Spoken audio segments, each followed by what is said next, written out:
نام ہے وہابی نام ہے بابی، میں ہوں مسلم علمی کتاب۔ آپ صلی اللہ علیہ وآلہ وسلم نے فرمایا سحری کھایا کرو، سحری کے کھانے میں برکت ہے، یعنی سحری کو ترغیب دلائی گئی ہے کہ اس کو کھانا ہے۔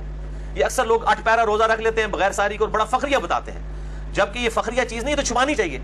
سحری کھا کر روزہ رکھنا یہ برکت کا باعث ہے، اور آپ صلی اللہ علیہ وآلہ وسلم نے اس کی ترغیب دلائی ہے۔ اسی کانٹیکسٹ میں دوسری حدیث ہے صحیح مسلم کی، مشکات میں 1983۔ آپ صلی اللہ علیہ وآلہ وسلم نے فرمایا ہمارے اور اہل کتاب کے روزوں میں فرق ہی سحری کھانے کا فرق ہے، یعنی یہود و نصارہ کی مخالفت کرنی ہے، وہ بغیر سحری کے روزہ رکھتے ہیں، تم سحری کھایا کرو، وہ رات کو ہی مطلب کھا پی لیتے ہیں، صبح کے وقت نہیں اٹھتے اور پھر اگلے دن اس طرح روزہ رکھتے ہیں ابھی بھی۔ اور جو مسلمان ہیں ان کے لیے سنت یہ ہے کہ وہ سحری کا اہتمام کریں گے، کیونکہ اہل کتاب کے روزوں میں اور ہمارے روزوں میں سحری کھانے کا فرق ہے۔ تو جان بوجھ کر سحری نہیں چھوڑنی چاہیے۔ اگر مجبوراً چھوٹ گئی اور کوئی شخص یہ سمجھتا ہے کہ میں بغیر سحری کے 8 پیرا روزہ رکھ سکتا ہوں تو وہ رکھ لے، لیکن اگر اس کو بعد میں احساس ہوتا ہے کہ میں روزہ نہیں نبھا سک رہا تو روزہ توڑ دے، اس میں کوئی گناہ نہیں ہے، کفارہ نہیں ہے، ایک روزے کی قضا کر لے گا۔ اگر کسی کی سحری رہ گئی ہے اور اسے یہ یقین ہے کہ میں روزہ نہیں رکھ سکتا، روزہ نہ رکھے، اس دن چھوڑ دے۔ اب اللہ تعالیٰ کی طرف سے کیٹاسٹرافک کنڈیشن آئی ہے، وہ ایک روزے کی بعد میں قضا دے دے، اور اگر رکھ بھی لیا ہے اور بعد میں احساس ہوا کہ نہیں نبھے گا تو روزہ توڑ سکتا ہے، اس میں گناہ بھی کوئی نہیں ہے، کفارہ بھی کوئی نہیں، ایک روزہ قضا کر لے گا۔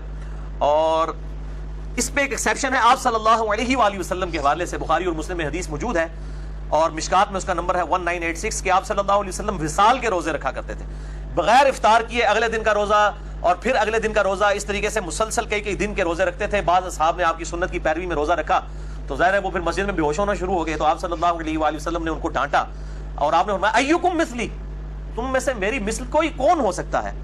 میں رات کے وقت میرا رب مجھے کھلا بھی دیتا ہے، پلا بھی دیتا ہے۔ تو آپ صلی اللہ علیہ وسلم کی خصوصیت ہے کہ آپ مسلسل افطار کیے بغیر روزے رکھ لیا کرتے تھے، یہ آپ صلی اللہ علیہ وآلہ وسلم کی خصوصیت ہے، امت میں کسی کو اجازت نہیں۔ ان کو کہتے ہیں وصال کے روزے، وصل کہتے ہیں نا ملنے کو، یعنی روزے ملاتے جائیں، یہ آپ صلی اللہ علیہ وآلہ وسلم کی خصوصیت ہے۔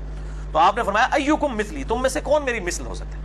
کسی صحابی نے نہیں کہا کہ قل انما انا بشر مثلکم، اے نبی تم فرما دو کہ میں انسان ہونے میں تمہاری طرح ہوں۔ صحابہ کو یہ بات پتہ تھی کہ یہ مثل کے اعتبار سے ایز اے اسپیشیز بات نہیں ہو رہی، بلکہ آپ کے مرتبے کی بات ہو رہی ہے، اور آپ کا مثل واقعی کوئی نہیں ہو سکتا۔ تو یہ دو ایکسٹریم ہیں، ایک طرف اہل حدیث علماء ہیں، بعض وہ ہر بات کے اوپر جو ہے وہ قل انما انا بشر مثلکم کے تحت کوئی ایکسٹریم رزلٹ نکالتے ہیں، دوسری طرف جو ہے وہ بریلوی ہیں، اور وہ مطلب اس آیت کو پڑھنے کو آپ صلی اللہ علیہ وآلہ وسلم کی توہین سمجھتے ہیں۔ دونوں ایکسٹریم کے اوپر ہیں، درمیان کا راستہ یہ ہے کہ آپ صلی اللہ علیہ وآلہ وسلم کے مرتبے میں کوئی مثل میں نہیں ہے، لیکن جو سپیشیز ہے آپ انسان ہیں، انسان ہونے کے اعتبار سے آپ صلی اللہ علیہ وآلہ وسلم کی مثل باقی انسان ہے، لیکن مرتبے کی بات نہیں ہے، مرتبے میں تو انسانیت کو ناز ہے آپ صلی اللہ علیہ وآلہ وسلم کی مبارک ذات پہ۔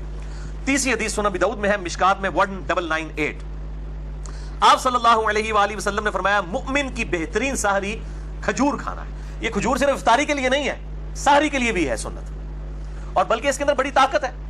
ایک کھجور کے اندر آپ سمجھ لیں تقریباً 2 روٹیوں کے برابر کیلوریز موجود ہوتی ہیں طاقت کے اعتبار سے، تو سحری کے وقت کھجور کھا لی جائے طاقت کے لیے بڑی اچھی چیز ہے۔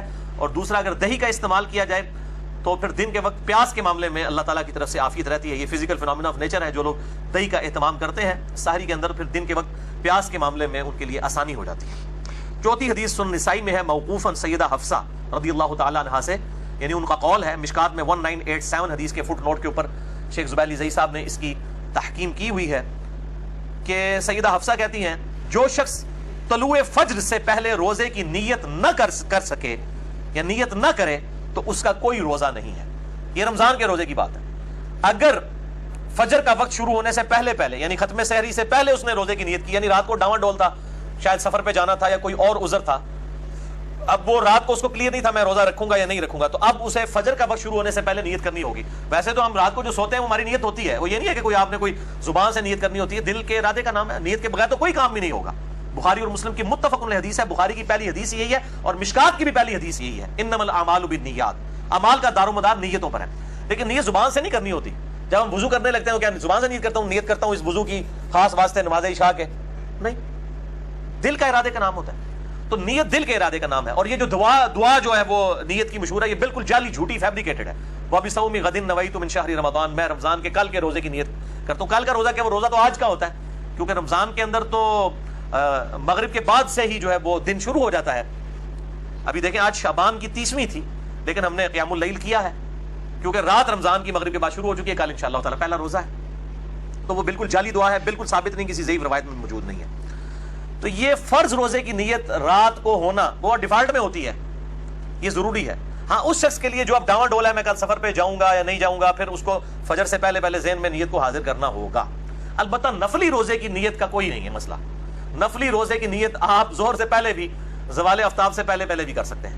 اسی کانٹیکسٹ میں صحیح مسلم میں حدیث ہے مشکات میں 2076 کہ ام عائشہ رضی اللہ تعالیٰ عنہ کہتی ہیں کہ آپ صلی اللہ علیہ وآلہ وسلم بسا اوقات گھر تشریف لاتے اور پوچھتے کچھ کھانے کے لیے ہے, ناشتے کے لیے, تو میں کہہ دیتی یا رسول اللہ کچھ بھی نہیں. تو آپ فرماتے چلو ٹھیک ہے میں آج پھر روزہ رکھ لیتا ہوں, یعنی بغیر کھائے پیے, اور نیت بھی اس وقت کی نفلی روزے کی.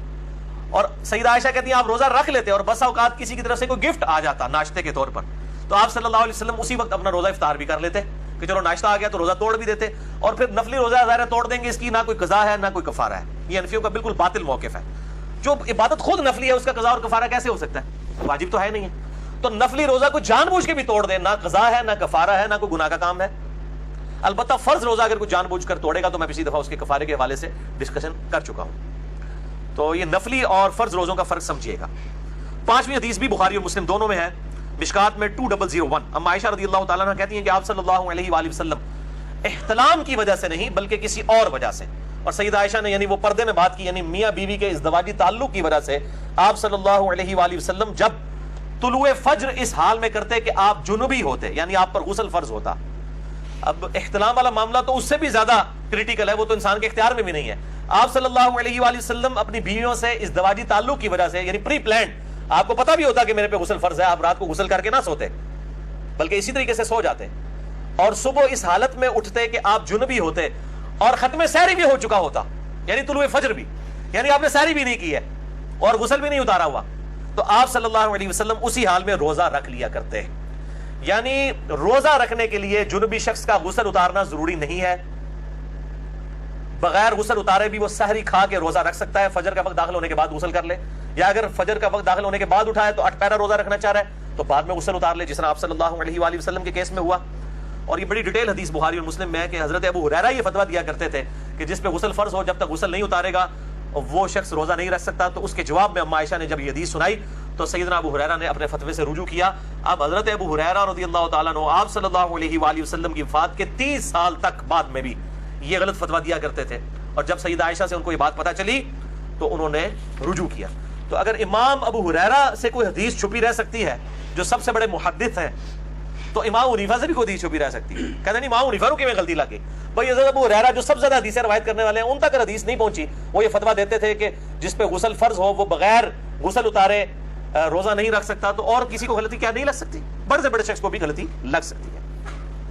اور امام مالک کا جو قول ہے کہ آپ صلی اللہ علیہ وآلہ وسلم کی قبر مبارک کی طرف اشارہ کر کے کہتے تھے کہ اس صاحب قبر کے علاوہ کوئی روئے ارض پہ ایسا شخص نہیں ہے کہ جس کی ہر بات مقبول ہو, سوائے ان کی ہر بات مقبول ہے, کوئی مردود نہیں. اور پھر فرمایا کرتے ہیں ان کے علاوہ کوئی ایسا شخص نہیں ہے کہ جس کے ساتھ اختلاف نہ کیا جا سکے. ہر شخص سے اختلاف ہو سکتا ہے سوائے آپ صلی اللہ علیہ وآلہ وسلم کے. نہ میں وہابی نہ میں بابی, میں ہوں مسلم علمی کتاب.